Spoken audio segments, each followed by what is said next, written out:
Pleasure to invite Professor Liu from Business School of Business at UTK, and his research is about data analytic, statistical analysis, machine learning, text analysis, and apply in labor market.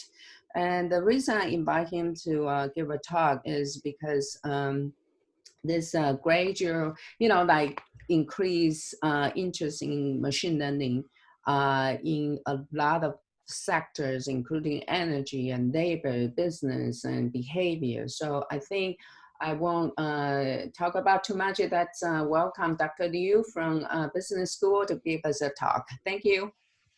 All right, good morning, everybody. Let me share screen first before I forget. Okay. Can you see my screen now? Can you see my slide? Yes. Okay, good. So my name is Yang Liu. You can just call me Yang. I am an assistant professor from the Department of Business Analytics and Statistics. And I joined University of Tennessee last year. So the coming fall semester is my second year here. And before that, I get my PhD in management science from the University of Iowa, also a College of Business. So again, thank you very much, Dr. Chen, for the invitation. I am very happy to be here and share with you and discuss with you some of the research I have been doing. So in general, my research interest is in the broad area of business analytics, but with a specific focus on labor markets and human resource related questions.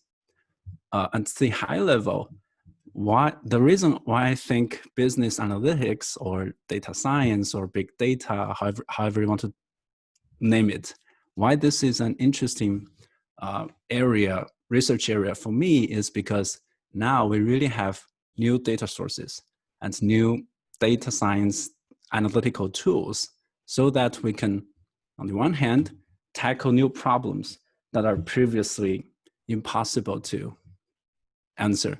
And on the other hand, also, we can start to look at or answer some old but important questions and from new perspectives. So in today's talk, I will, in terms of the new data part, I will focus on the text data. And in particular, the text data I will use are the employees' textual skill terms reported from their LinkedIn profiles. And then to map the new problem and old problem. So the new problem I want to discuss today is this predicting inter-firm labor market competition problem. So this is, to me, a new problem that are only possible to solve with large amount of data, individual level career data. And the second problem I would like to discuss is actually a classic important question of skilled immigration in the US. But I'm going to show you how this new skill level data can allow us to answer this question, but from new granular perspectives at the individual skill level. Okay, so that's the sort of a very brief introduction about what I'm going to talk about. All right. So first, let's look at labor market competition. Okay. So let me start with Elon Musk. If you want Elon Musk to hire you at Tesla, you better work for Apple first. Why is that? That is because Tesla has hired more employees from Apple than from anywhere else. So this is a Business Week news article in 2015. Okay. So I started this project in 2015, right? And on the right-hand side, this is a Financial Times article also in 2015, talking about how companies in Wall Street are trying to hire more computer scientists from the Silicon Valley. So actually, these two news stories really illustrate the main points that we want to make in this paper. So that is, companies compete not only for consumers like us in the product market, but companies also compete for human capital in the labor market. And competitors in the product market and labor market can be very different. So again, for Tesla and Apple, they're producing different products, but here they may be competing for a similar set of human capital in the labor market. Okay, so that's the main question we want to tackle. We want to know who are, at the firm level, what are a company's labor market competitors, right? So as it turns out, we are actually not the first one to think about this problem. Actually, if you look at the business strategy literature, people have been thinking about this labor market competition for quite some time. So this figure actually illustrates a general framework for us to think about the two dimensions of labor market, of inter-firm competition in general. So one dimension is along the product side, product market competition. And the other dimension is along the labor side or human capital side, labor market competition. So now for any two companies, we can put that pair of companies in one of these 1, 2, 3, 4 quadrants. So for example, if we're talking about, I don't know, Walmart and Target, they may be direct competitors. Okay, so they have similar human capital input and also similar product output. Okay, and there are also a pair of companies that produce similar products, but may be using different human resources. For example, if we think about cars, there are gas cars, and now there are electric autonomous cars. If we an older example is if we talk about pictures, there are cameras, there are digital cameras, there are film cameras. Now all cameras are taken on the cell phone. And another, my favorite example in here are diamonds. So traditionally, people collect diamonds by mining diamonds, but now there are new companies that are trying to grow diamonds in the lab. So again, they are all producing diamonds, but obviously the human resource required in mining and in the lab are quite different. Okay, and then finally, if we look at here, there are also companies that may have very similar human resource, but that are producing different products. For example, maybe Apple and the financial companies. And that is probably why Apple maybe is already trying to enter the financial market by launching its own credit card. So the point of all these examples are we have this very nice theoretical framework to think about general firm competition along both product side and the labor side. Then the question is, how can we provide a framework of two-dimension competition analysis for a large number of firms?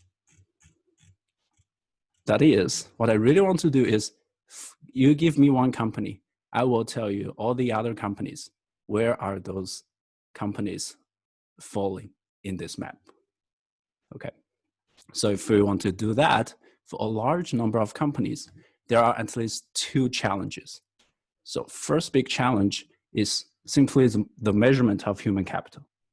So conventional human capital measure may not really work that well. For example, typically, if you look at the economics literature, by human capital, they mean number of years one person has been in school or your education level. But in this case, it's a bit hard to argue that two companies are labor market competitors because they have similar amount of employees with a master's degree. Okay. So we need better measurement of the human capital in the first place. Second, if you look at the competition literature, there is really a lack of definition or ground truth of what we really mean by two companies are labor market competitors in the first place.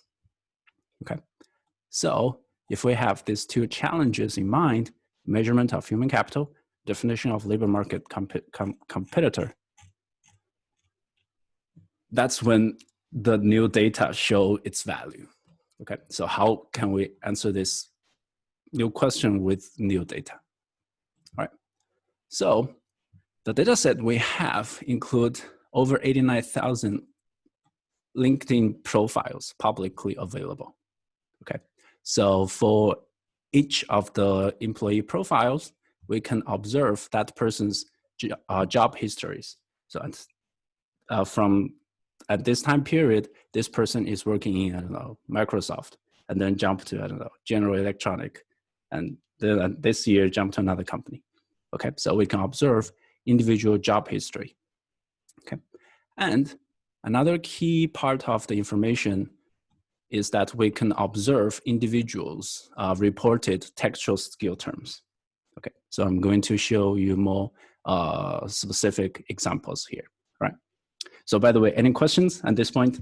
So you should feel free to stop me, right? Whenever you have question.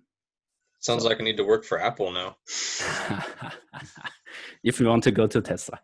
Yeah. Okay, all right, so are we clear so far so good? Okay, all right. And then, okay, so if you still remember the two challenges we have, first, I want to measure human capital, right? And then to that, obviously, I can measure two firms, human capital and their overlap based on employee skills. And we also have a network structure. Okay, so using employee skills, that's how we tackle the first challenge, human resource measurement problem. The second challenge is, how do we define labor market competitor? So using our data, because we can observe individuals' job hopping history. So we define two firms' labor market competition based on the job mobility of individual employees. So basically we say two firms are competing for human capital if employees are moving between these two firms. Okay. And then what we do is we use our proposed labor overlap or labor similarity metrics based on skills and network structures to predict labor market competitors. So this step, or here is where all the predictive algorithm, machine learning algorithm come into play. Okay, so we use our proposed metrics to predict labor market competition outcome. Right, so that's where all the machine learning is happening. And then finally, sort of more interesting to me is, in the end, I'm going to show you how we can put everything together and then sort of landing at this final 2D competition analysis. So that 2D competition analysis picture will show up again in the end. Okay. All right. So let's talk about data. I don't know, people typically have a lot of questions on this slide. Let's see, okay? So how do we get individual LinkedIn profiles data? So what we do is we utilize search engine. So in 2015, when Yahoo search still exists, okay? So we use Yahoo Boss Search API to obtain publicly available LinkedIn profiles. So what we mean by that is we start with one of the S&P 100 companies in May of 2015. And then for each of the S&P 100 companies, we look for its current employees' LinkedIn profiles. Okay. And then in the end, we get a total of 3,000 public companies that are publicly trading, a total of 89,000 individuals over the time from 2000 to 2014. Okay. So to give you some concrete idea, Yahoo search doesn't exist, but I can show you how you can do this actually in Google. So this is, I will copy this line of string. Okay, so this is a Google search query. So I just copied it. I can go to Google, paste. Okay, so what I'm really trying to do is I say, okay, oops, no, not here. I say, okay, go to the site linkedin.com and find web pages, including keywords, education, experience, and skills. So that's how I can typically identify a user profile pages. And finally, yeah, here I'm showing you an example. I want to find employees that are currently or has been working for University of Tennessee. Okay, so I copy this here, I hit enter. Now, if you see, I can have a list of web pages. So the point I want to make is that a combination of keyword search queries can allow me to identify employees in a particular company. So here I can change to a different company name, Microsoft, Apple, whatever you want. Okay. Quick question. Does that work with every search engine? Like those Boolean operators? Because I've seen that before and I've tried to use it and like it didn't work. But that seems really easy and really effective. I wonder why. For different search engine, their grammar may be a little bit different. Okay. But that's pretty simple though for Google. Yes, this is very simple for Google. The reason I have 1 hour, right? So so the reason I use Google in 2015 is simply because Yahoo is much cheaper. Google is very expensive. Okay. Oh, like to use their API or something? Yeah, or? yes. You have to use API. Okay. So from the search, I get a list of employees. If you see any familiar names, I just randomly hit a Ellie Brown. So this person, what I really want to look at is here, experience. What time, what company? Okay, what time, what company, and the position and description. But really, all I want to know is time period, starting time, end time, and company. So and would this skills. be a... Oh, sorry. And skills. Do we have skills here? No skills? Bad example. Okay, there should be, let's try one more. Skills. No skills? What does the skills mean on LinkedIn? Because I've seen that before and I didn't really know what that meant. Maybe they changed their web page design so that I cannot see. Like Python, Microsoft Office, exactly, that kind of thing? Oh, okay. I'm going to show you an example of what the skill terms look like. But is this general data collecting process clear? How do we end up with 89,000 profiles looking like this? It makes sense. Yeah. All right. So now, a typical profile is really just an electronic CV.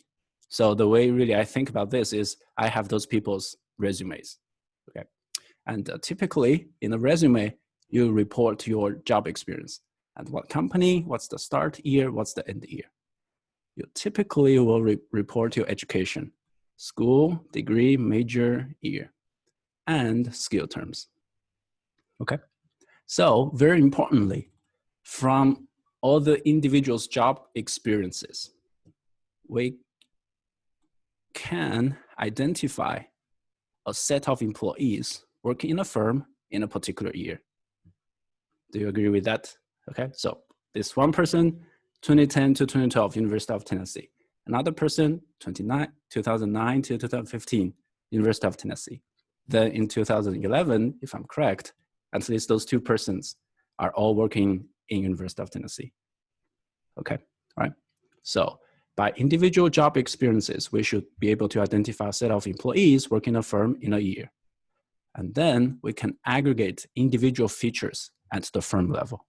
For example, skill terms. As an example, this table shows you the top skills for 3 example companies in the year 2011. So for Amazon in 2011, in our data, 75 of Amazon's employees report the skill term e-commerce. 71 report management, blah, blah, blah, Java, software development, so on and so forth. Okay. So for Walmart in 2011, 390 of their employees in our data report the skill term customer service, retail, inventory management, Microsoft Office, blah, blah, blah. And then for Ford Motor, its top skill term in 2011 is automotive, manufacturing, Six Sigma. And these are, I have no idea what is PPAP, but if you Google, it's very specific skill to auto manufacturing. Okay. So what am I trying to do? All I'm trying to do is I want to measure firm human resource with those skill terms. So now we can really think about one company. We can really think about one company using its employees' skills. Okay. And then for a pair of companies, I can calculate what we call skill term similarity, basically cosine similarity of two companies' skill summaries here. Okay, right. Any questions here? How? Okay, so let's say I have a total of 10,000 different skill terms. And then each company can be represented by a vector of 10,000 elements, where each element corresponding to one number. E-commerce column, 75 for Amazon. E-commerce column for Walmart, maybe 0 or however number. Okay, all right. So that's how, again, the power of new data. By the way, I'm not doing any analysis or statistical analysis here. All I'm doing is counting people. But by this simple counting, we can represent each company's human capital with much better measure by those skill terms. Sorry, okay. Professor Liu, there's a common question here posted. How did you find the skill terms for a company? Okay, so skill terms are from individual. So if you have a LinkedIn profile, typically you will type what skills you have, right? That's basically individual reported. I will type, I know, Python, R, computer programming, whatever you type. And then combined with individual's job experience. Okay. And then we can look at, for example, for Walmart in 2011, there are a total of 390 employees who typed in their profile the term customer service. Okay, so it's basically aggregating individual level skill term at the firm level. Is that clear? Does that answer your question? Okay. Yes, I don't know who posed that question, but yeah. Everybody feel free to yeah, you can type in the chat. Yeah, chat on any question. We want to make it a little bit more interactive. Yes, I cannot see you, so I don't know if I'm talking fast or slow. Okay. So I think I didn't really know that kind of existed on LinkedIn. I think I kind of need to add that to mine then, the whole skill thing, like specifically, you know, because I thought I kind of just put that in my resume and stuff, but. Yeah, in LinkedIn, if you have a LinkedIn profile, I believe you can also add the skill terms you want to add for you. Okay, cool. Okay, so now you should be critical and say, wait a minute, Microsoft Word, Microsoft Excel, Microsoft Office, they're really sort of the same thing, right? Is this accurate in any sense, measuring the human capital of an individual or a firm? Okay, so Microsoft Word, Microsoft Excel, they're really the same. Or Java, I don't know, Java software development, software engineering, in some sense, they're really the same. Okay, all right. So how do we get, quote, better measures of employee skills, right? So that's where the text mining or topic modeling comes into place, right? So what we did here is now we think of each individual's reported skill set. So each individual, you can type in the skills you want, okay? So we treat each individual's reported skill set as a document with skill terms, right? So for example, I type in my skill, Java, R, statistical analysis, 3 skills, then that's a document for me with 3 words, okay? So each individual will have that document, including skill terms. And what we did is we apply the latent ratio allocation, one of the most commonly used topic modeling algorithm, to all the employees' skill documents with 6 latent skill topics. Okay, so I'm not sure how familiar you are with LDA. I give this talk in the business school, and we have a group of text data. And to my surprise, now people are not not interested in text anymore. They're interested in emojis, actually. Okay, so so I actually find an explanation of LDA, latent dirichlet allocation, using emojis. Okay, so I hope you like it. All right, so let's see how LDA work. Okay, how LDA, what is LDA trying to do? All right, so let's imagine we live in a world with only 3 emojis and 4 documents. So 3 emojis, really, I'm thinking about only 3 word ever exist. That is bread, avocado, and bacon. Okay, 3 emojis. And in the whole world of literature, there are only 4 documents. Document 0, 1, 2, 3. And the first document actually is very naive, contain only 1 emoji, bread, bread, bread, bread, bread. The second document, also very naive, contain only 1 emoji, avocado, avocado. And the third document, also very naive. Document number 4 is very sophisticated. It contains all the words ever exist. That's bread, avocado, and bacon. Yes. Okay. So computers cannot recognize emojis, but computer can recognize numbers. So if you want to input this information for computer, you still need to transform these documents into a matrix. So now this is what's called a document emoji matrix. Each document, number of words, number of emojis contained. So document 0, 10 bread, 0 avocado. Document 0, 10 bread, 0 avocado, 0 bacon. Document 3, 10 bread, 10 avocado, 10 bacon. Okay, so this is the input for the LDA algorithm. All right, any questions? So far so good? Okay, is it clear what each of the number means here?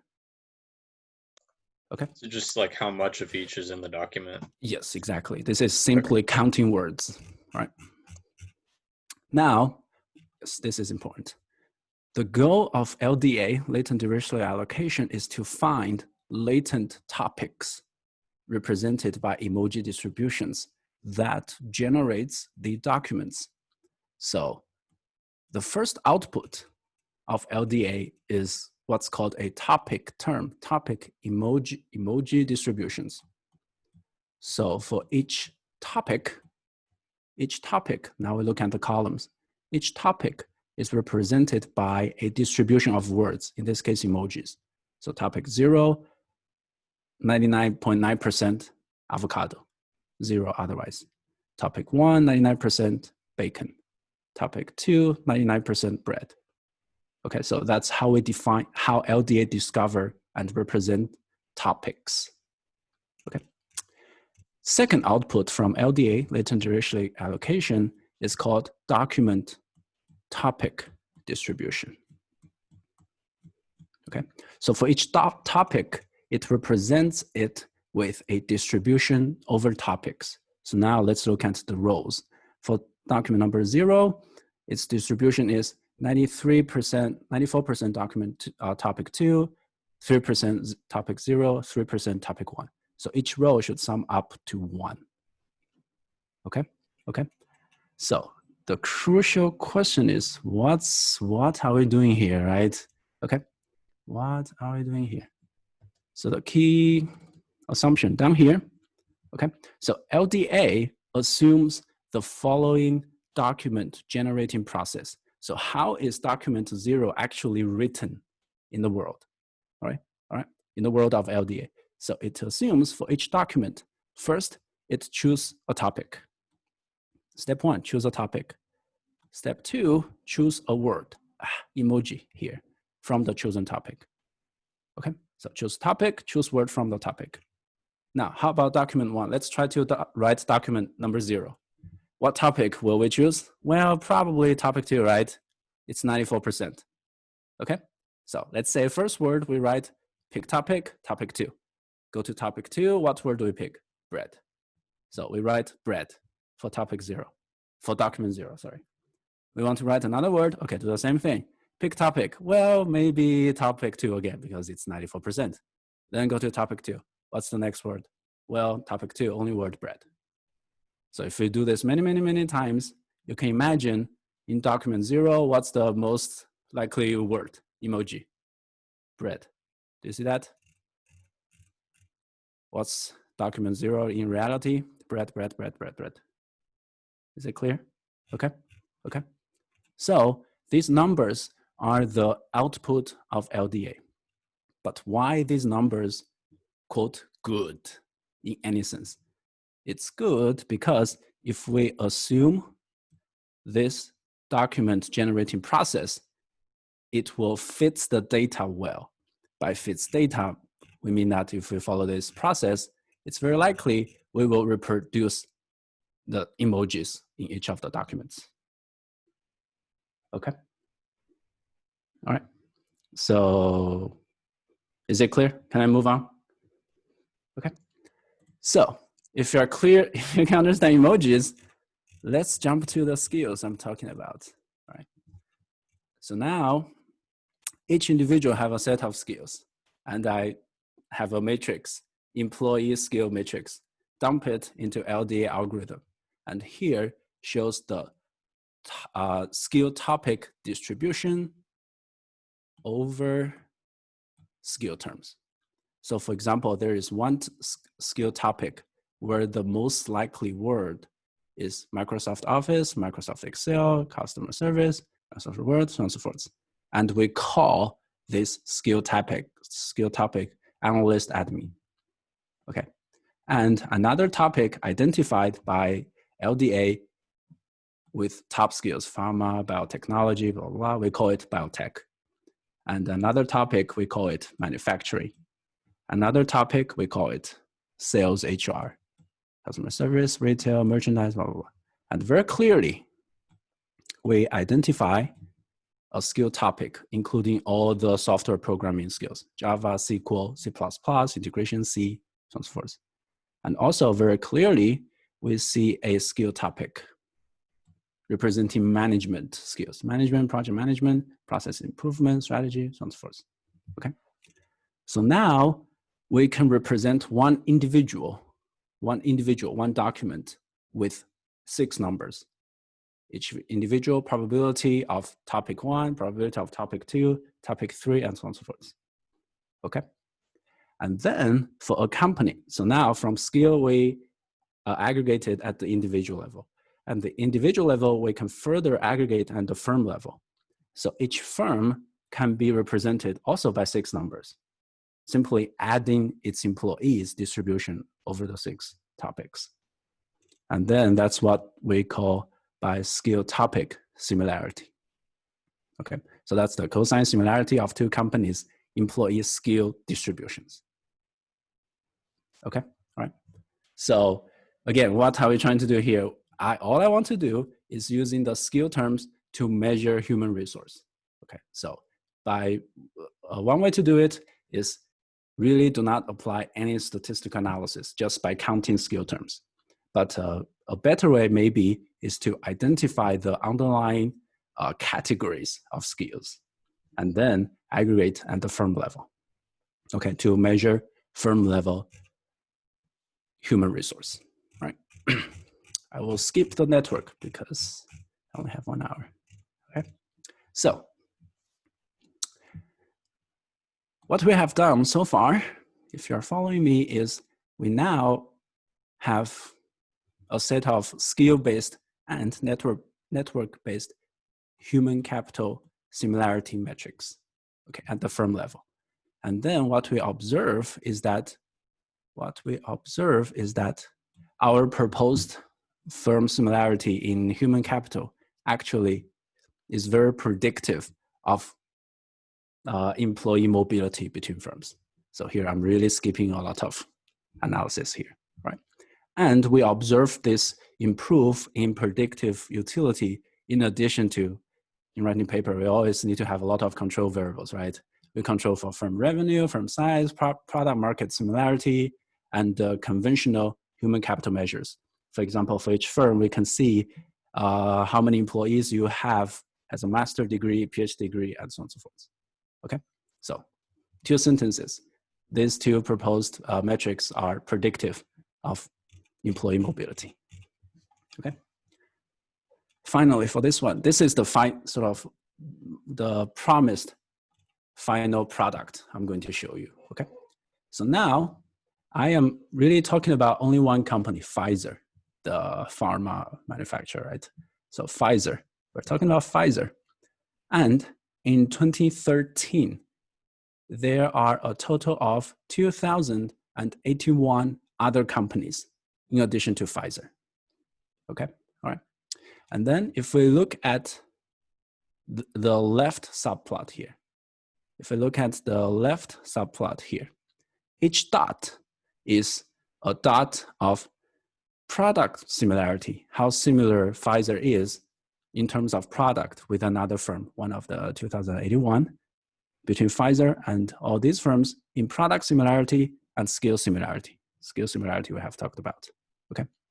So the left subplot is really, again, no analysis, purely raw data.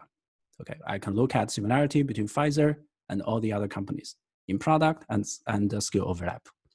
Okay, and these 1, 2, 3, 4, 5, 6, this 5, 6 large dot is where Pfizer's employees actually moved to. The 1, 2, 3, 4, 5, 6 other companies. Okay, so the goal of prediction, in a sense, is to accurately identify these 1, 2, 3, 4, 5, 6 companies. Okay, all right. Questions here about this figure on the left? Okay, all right. And then I believe you should be familiar with what a typical predictive algorithm will do. What a predictive algorithm will do is it will give a predicted probability of employee mobility for each of the dots. Okay, so for example, for this dot, predicted probability of employee from Pfizer moving to this dot, maybe, I don't know, 0.6. Okay, for this dot, I don't know, maybe 0.1. Okay, for each dot, there's a number. And then we can rank all these dots here by the predicted probability. The highest will be the company our algorithm suggests that Pfizer's employee will be most likely to move to in 2013. Okay, so we rank all these 2,081 companies by the predicted probability of Pfizer's employee will move to. And on the right, I show you the most likely top 10 companies that Pfizer's employee will be predicted to move to. And out of the 6, we capture number 4.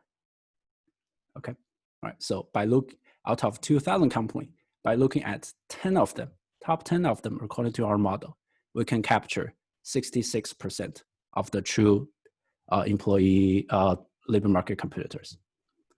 But another point we want to make is that if you really look at these companies, okay, they're all pharma manufacturers. So in some sense, for our algorithm, Pfizer is an easy case because all its competitors, labor market competitors, are also product market competitors. Okay, all right. Now let's look at another one. Let's talk about Microsoft. Okay, so it's the same thing. On the left, we plot firm pair between Microsoft and all the other 2,081 companies and their similarity in product output and labor input. And again, 1, 2, 3, 4, 5, 6. Just by chance, also there are 5, 6 other companies a Microsoft employee moves to in large number in 2013. And right here, you can see a quite different landscape between Pfizer and Microsoft. Okay, and we do the same thing. Again, on the right, we plot the top 10 most likely companies that Microsoft's employee will move to in the future. So now you see for Microsoft, its labor market competitors are more widespread out everywhere in the figure. Okay, so this figure is sort of the gist of this paper. What we really want to do is we want to facilitate this 2-dimension competitor analysis. But there are challenges. How do we measure skill similarity in the first place? That's the value of new data. We have skill terms. We can measure skill, 2 companies' skill similarity using employee skills. And then plus accurate prediction, we claim this is a useful overall labor market competition model. Okay. So any questions on this one? This is the end of the first study. Yeah, so that graph, so the difference between that Pfizer and Microsoft thing, is that kind of saying with Pfizer, basically all the competitors are still like it's pharmacy, right? So they're all kind of in like medicine, right? Exactly. But with Microsoft, the product is not the same. Like you could have websites, like server. Is that kind of what that's saying? Yes, that's sort of, we don't know that ex ante, but after looking at the picture, we say, this is actually interesting. It means that fundamentally, the human resource mobility patterns may be different for pharma and high tech. So like in other words, the spread is more like is bigger because with pharma, it's like all towards the right versus here, it's kind of spread out. Okay. Yeah. For pharma, it's either top right or no similarity at all. Mm-hmm. But for Microsoft, it's sort of everywhere. Mm. Okay. So, all right. Any other questions? So, I mean, say, I actually was kind of wondering this the whole lecture, but like, so like for job searching, like say I want to work for like company X and I want to find out like in terms of my career, but like I have a couple years left of college left, so I've got some time to like plan. So like, what if I wanted to say, okay, what companies did people move to get kind of like the reverse of what we just did here? So like, I want to get to company X, and I want to find out to like, for example, that Apple and Tesla example. So like, what would be a way to kind of research that just with using, I don't know, just kind of to research? I don't know. Is there like open software that does that? Like kind of what we just did, or like a simpler way to do it? It might be a complex thing, but yeah, that one on top of my head, actually, no. So what you're talking about is really focused on individual career building, right? For this person, what's sort of the best career trajectory in the future? Okay, so in terms of research, no, on top of my head, I don't think so. Is that like a completely different problem, kind of? Yes, to me, yes, because here all these are firm level. I'm always talking about the company. I'm not really talking about individual. Okay. Well, I think, maybe I said it wrong. I was what I mean is kind of like, if my end goal is to work for company X, how would I find out the spread of like people who got into that company, what companies they worked for? Is that still Jacob? What's up? Hey, the best thing that the VA and all the job searching skills that I've been out doing, supported by the Veterans Administration, it's called ONET or OneNet. ONET, yeah. Yeah, that is the place. You type in what job you're looking for, and then you can see all the skill sets, what it takes to get to that position.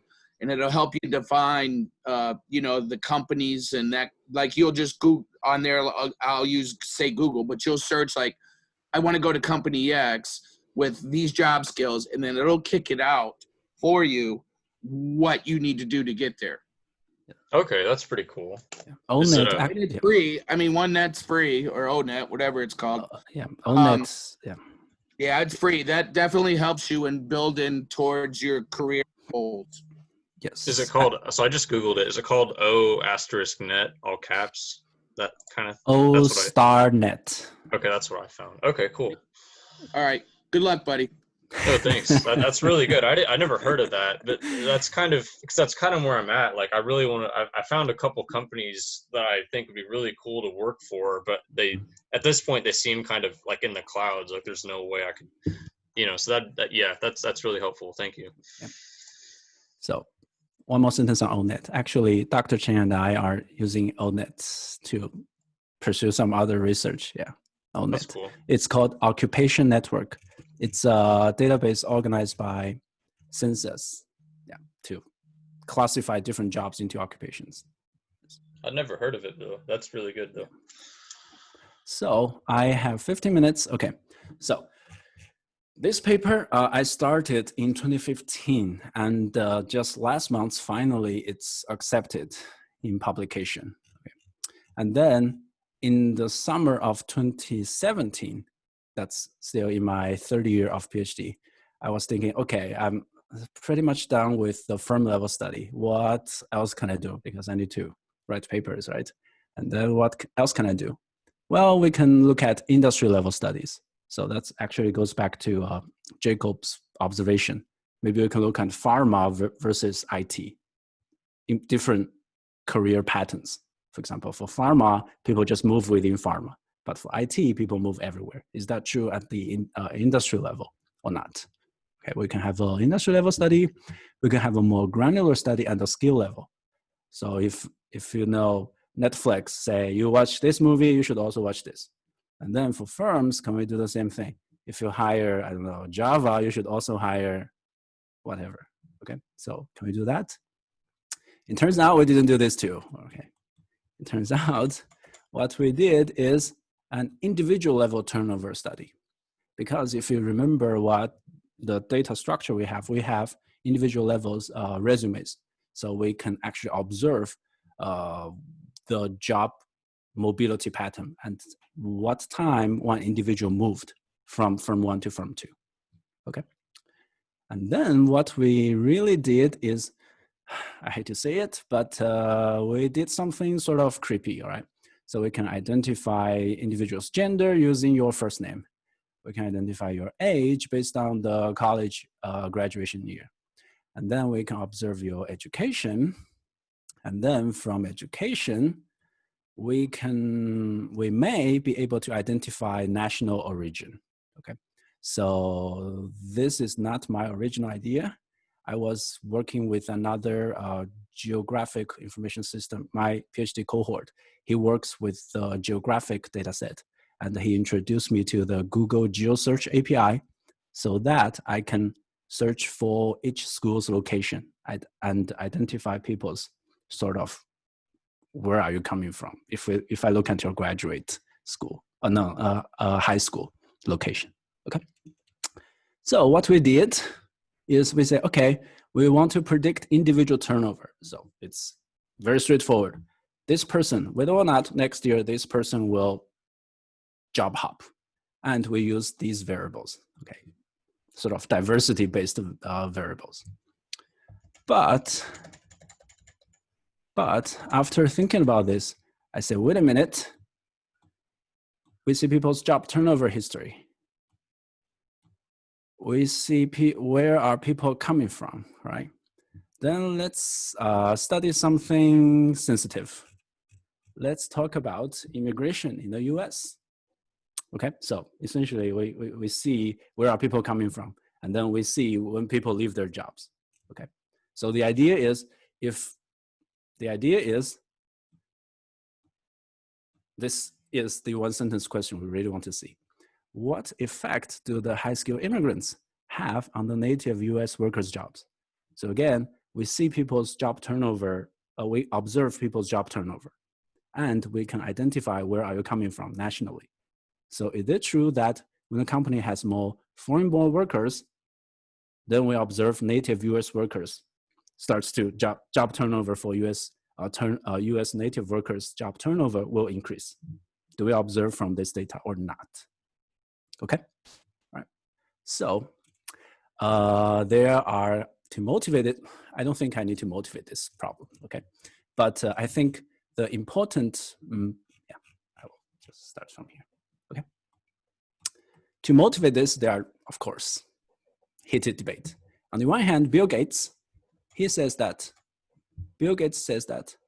for Microsoft hires 4 additional employees to support each of the H-1B hire. H-1B is the visa for foreign-born workers in the US. Chuck Grassley, this is the Iowa senator. So this is in 2015, Chuck Grassley proposed some immigration reform bill. And he claimed that, okay, the skilled immigrant workers are essentially hired to replace qualified American workers. So which is true, right? From data, what do we actually observe? Do we observe the replacement or not? Okay, so to me, this is how do I think about this problem, right? So that's why it's important to consider a little bit of theory. So if we consider the incoming immigrant workers in a particular skill category, let's say software engineers, then the direct effect we should observe is the competition. Immigrant software engineering should crowd out, move out native workers with software skills that are substitutable. On the other hand, they should have complementarity effect or crowd-in effect for workers with skills that are complementary to software engineering skills. So in some sense, Bill Gates and Chuck Grassley, they are talking about, each of them are talking about one bullet points here, right? They are substitution effect, crowding out. Well, Bill Gates says, well, for hiring one H1B, I hire more other skills people maybe, okay? So which is which, right? And the whole point I want to make is, again, now we're trying to use the skill data to answer a classic conventional question, but from new perspective. Now with the skill data, we can really perform a skill level analysis, if you still remember what we have, okay? All right, so that's the framework, why this is important, interesting, but how can I possibly identify foreign-born workers? To do that, we make assumption. We assume that foreign-born immigrant workers will have non-US education. And again, I at least, appreciate what Google has, okay? So Google has this geocoding API. I type in this Huazhongyu Tech. So this is the university where my wife studied, finished her undergrad study. So it's a Chinese university. Its full name is Huazhong University of Science and Technology. So if I just type in Huazhongyu Tech, which is very imprecise, Google can identify its location in China. Okay, so now use this, I can basically identify all the people's school locations. Okay, and if I see an individual has a non-US high school, I will classify that person as a foreign-born and working in the US. Okay, and then let's look at the data. So now remember, for each person, I can identify education location essentially. On the left-hand side is US education. On the right-hand side are all the people with non-US education, okay, for simplicity. And then for all these two groups of individual, I basically count the most frequent skills. So for people with US education, the most common skills on the left. For people in our data set with non-US education, the most common skills. So right here, I hope you can actually visualize the clear differences here. Okay, so to me, yeah, sorry, go ahead. Just really quick, the project management, that seems like a big one. Like if you're trying to get like an executive position, that seems like a pretty big, well, I guess that's the same number actually, but, but yeah. Yes. So to me, again, I didn't do any statistical analysis. This is really pure raw data. I'm just counting number of people, okay? And then this is the topic analysis, LDA, I can skip. And then for those people, I have skill topics, 6 different skill topics. And then, okay, this is the last slide I'm going to talk. Okay. So from study 1, we have 1, 2, 3, 4, 5. Okay, slow down. From study 1, we have 1, 2, 3, 4, 5, 6 topics. Okay, so what we do here is for each of the skill topic, we can further classify this group of people based on education location. Okay, so now we are really talking about 6 times 2, 12 categories of people based on skill topics and national origin. Okay, all right. So for example, in our data, there are 636 people in the IT skill category, and we classify as immigrants. Okay, all right. So what we found, how about the effect of immigrant management on native management? What we found is direct competition. That means when a company has more people foreign-born people in management skill, native managers are more likely to turn over. So we observe direct competition here. How about IT? We actually do not observe direct competition between foreign-born IT and native IT. Okay. Similarly, for biotech, we actually do not find direct competition between foreign-born biotech and native biotech. So the key question is, why, right? Why is that? Why we observe direct competition in management, but not in IT? Okay, so that's basically, in terms of analysis, where our paper ends. And then why is that? Well, we need to study harder what's really going on in these two skills, okay? All right, so in one sentence, for management, what is complementing management skills are not management skills, okay? But for IT or biotech or high tech in general, what's complementing IT is probably other software or IT people. So that's why essentially for this IT and biotech in general, we do not observe direct competition. My favorite example is why all the music producers come to Nashville. Because to produce good music, you want other good music producers. To produce good movie, you want other good movie producers. That's all why all the movie industry is sort of clustered in Hollywood. Although biotech is clustered in Boston area. Okay, so for high tech, it's the same skill, high tech skill that complements each other. So that's one of the most powerful explanation for our observations. That for management, we see direct competition, but for IT, we actually do not. Okay, but anyway, I think really the whole point I want to make is why business analytics exciting? Well, we have new data analyst tools, LDA, so that again, we can tackle some interesting new questions, but also for old questions, we can analyze it from new perspectives and hopefully learn more about those important questions. Okay, so I will stop here and I'll be happy to answer any questions. So I have a quick one, but so can you kind of translate that into layman's terms a little bit? So what does so the IT and the biotech, it sounds like those are more like they're more complementary, right? Like you want more people with the same skill set. So what's the opposite of that with those other companies mean? Like more like say for manufacturing, does that mean like more people with those skill sets together are more in competition than working together? Is that what that's kind of saying? Yes, essentially what we believe this is saying is, okay, for a group of people to be more productive, let's say, we only need one manager in, one manager out. But for this same group of people to be more productive, we can have sort of more and more innovative people or computer software engineering. So if we have one software engineer, that's probably not enough. If we have one more, then 1 + 1 is actually maybe bigger than 2 in terms of productivity because they can work together.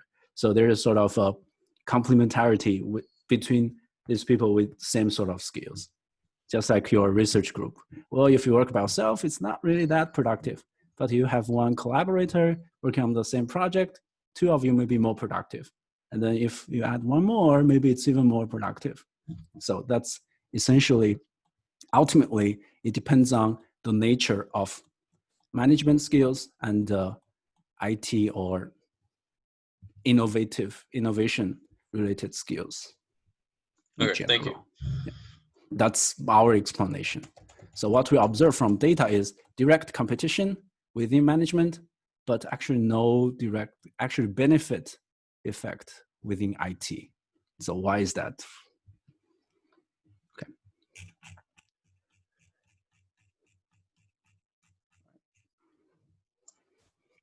Any other questions?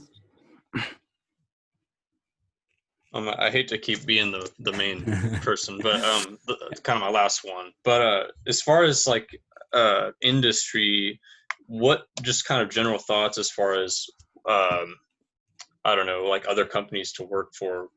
And I kind of realized that's kind of not your research. That was kind of the opposite. But like what?